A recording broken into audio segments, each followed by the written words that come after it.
Hello guys, আজকে আমরা বানাতে চলেছি পাস্তা। তো আপনাদেরকে রেসিপিটা দেখাবো। প্রথমে আমরা সব ভেজিসগুলো কেটে নেব আপনাদের মনের মতন। দেন আমাদের পাস্তা আছে, বয়েল করে নেব। আমরা কড়াইটা বসিয়ে দিয়েছি, তেলটাই যে গরম হচ্ছে। তেল আমাদের এখানে গরম হয়ে গেছে। এবার এক এক করে সব সবজি দিয়ে দেবো। প্রথমে আমরা পেঁয়াজটা দিয়ে দেবো।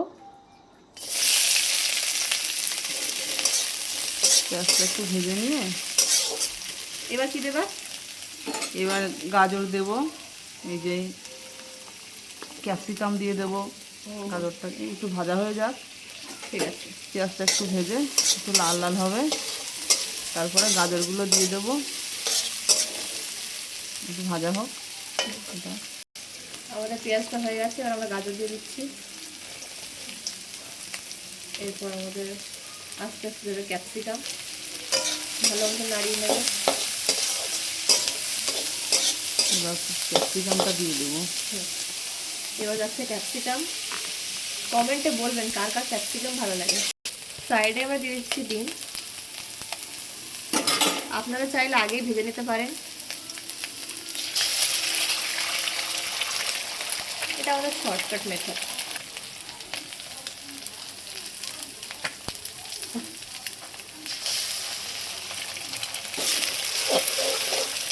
এগুলোকে কুচি কুচি করে নিতে হবে। এটা একটু ঝুরঝুরে হলে বেশি ভালো লাগবে। এইবার একটু দিয়ে নেবো লবণ। এবার আমরা দিয়ে নেবো আমাদের পাস্তা।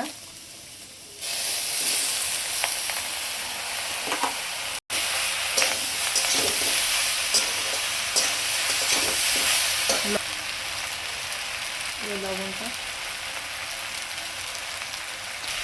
আপনারা একটু দেখলেন, পাস্তাটুকু রেখে দিয়েছি।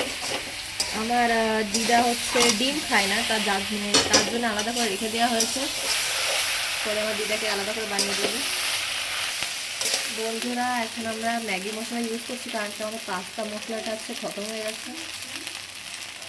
আপনারা চাইলে দিতে পারেন। আমাদের পাস্তাটা এখন এখানে হয়ে গেছে, এবার আমরা নামিয়ে নেবো। নিয়ে খেয়ে দেখ কেমন হলো। ঠিক আছে, আমার তো মনে হয় ভালোই হয়েছে। খাওয়া ঝাল কিন্তু দিইনি, তুই ঝাল খাস না। দিইনি কিন্তু। খুব ভালো হয়েছে মা, কি সুন্দর। নে তাহলে খা।